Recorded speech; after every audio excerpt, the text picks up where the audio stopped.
Selamat datang di video tutorial Python Programming ketiga kali ini. Nah, di video ketiga kali ini kita akan belajar bagaimana manipulasi data frame di Pandas Data Frame. Oke, bagi yang belum tahu bagaimana cara membuka Anaconda dan juga untuk read file dan write file, silahkan klik video di atas atau di deskripsi. Oke, langkah pertama yang kita lakukan adalah kita import beberapa library yang kita perlukan, yaitu OS untuk mengganti directory dan juga Pandas. Ini import Pandas SPD itu adalah untuk kita bisa beroperasi memanipulasi dengan data frame. Oke, seperti biasa kita cari tahu dulu di mana active working directory dari Python ini. Nah, kita lihat di kanan di bagian konsol bahwa emang udah ada di desktop. Nah, itu udah sesuai. Kalau belum sesuai, lalu kita gunakan perintah os.change directory, chdir. Nah, lalu kita ketikkan path atau alamat folder di mana file Excel kita berada.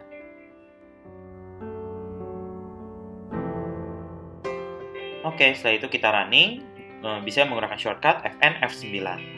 Itu adalah untuk melakukan pengubahan working directory.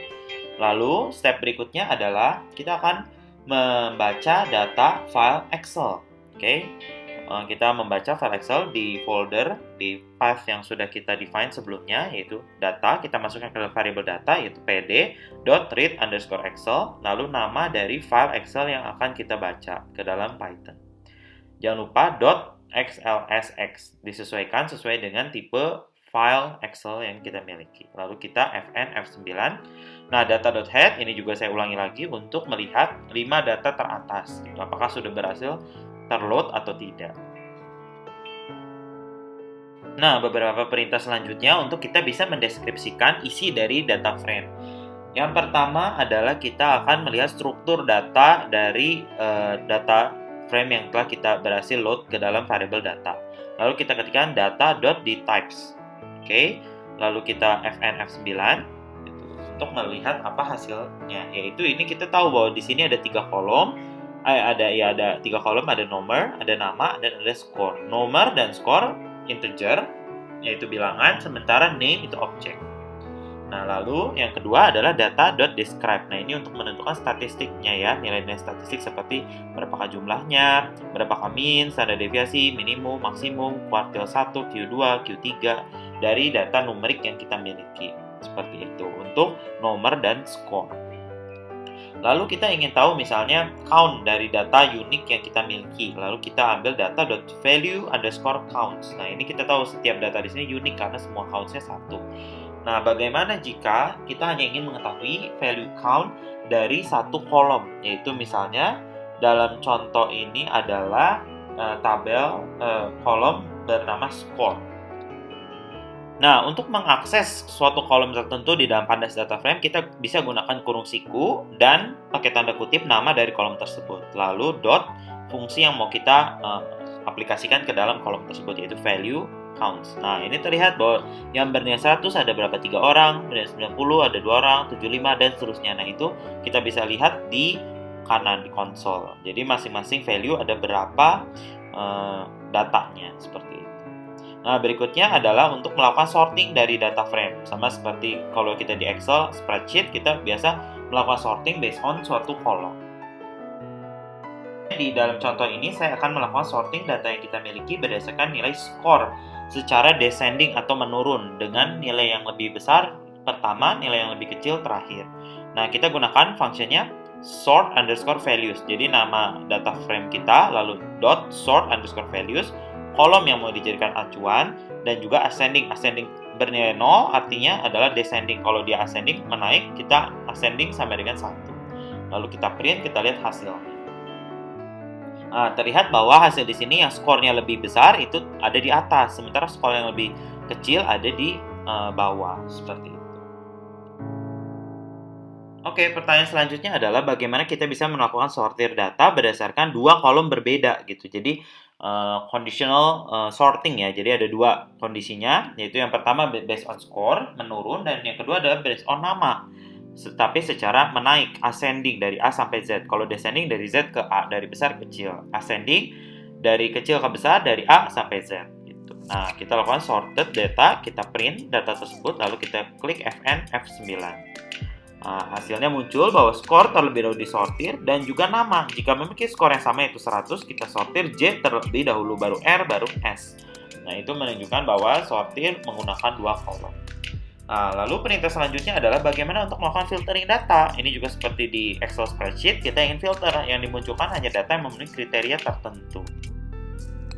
Nah, ini juga sangat mudah dilakukan dengan perintahnya adalah kalau misalnya kita ingin memfilter berdasarkan seseorang yang namanya John gitu. Nah, kita lakukan data, lalu kurung siku buka, lalu ini kriterianya di dalam data, kolom yang menjadi kriterianya itu nama, name, dan kita filter yang ingin kita keluarkan adalah yang bernama John. Nah, itu lalu kita lakukan Fn F9. Nah, keluar. Jadi filter underscore data 1 berisi satu row, yaitu yang memiliki nama John saja, seperti itu. Nah, bagaimana jika kita memiliki 2 kondisi filtering dengan menggunakan logical operator atau OR? Nah, misalnya kita ingin mengeluarkan yang skornya di atas 90 atau yang namanya clear. Nah, kita tinggal masukkan lagi data, buka kurung siku, lalu kondisi pertama, jangan lupa pakai tanda kurung biasa, lalu pakai tombol pipe yang tegak lurus itu, vertikal, lalu kondisi kedua, itu lalu kita print hasilnya seperti apa. Oke. Oh, ini ada yang invalid. Nah, ini bagus bahwa ada error, yaitu sama dengannya harus 2 kali, karena ini komparasi kan sebagai logical operator, yes or no, betul atau salah. Oke, setelah diperbaiki kita run lagi. Nah, terlihat yang menghasilkan di sini ada ya yang skornya di atas 90 ya kan, kecuali clear karena kita ingin keluarkan clear gitu. Jadi yang namanya clear atau skornya di atas 90. Oke, jadi filtering data sangat mudah ya. Oke, selanjutnya adalah bagaimana sintaks untuk membuat kolom baru yang nilainya berdasarkan kolom sebelumnya yang sudah ada di table. Nah, kita bentuk suatu data baru, yaitu data kolom baru, yaitu data new score yang merupakan pergeseran ya. Jadi 80% dari skor lama lalu ditambah 10. Kurang lebih ini seperti pengatrolan atau adjustment lah dari skor yang dimiliki. Lalu kita print lagi hasil dari data frame-nya. Nah, ini ada tambahan satu kolom baru yaitu new score yang hasilnya adalah 0,8 dikali skor, kolom skor ditambah dengan 10.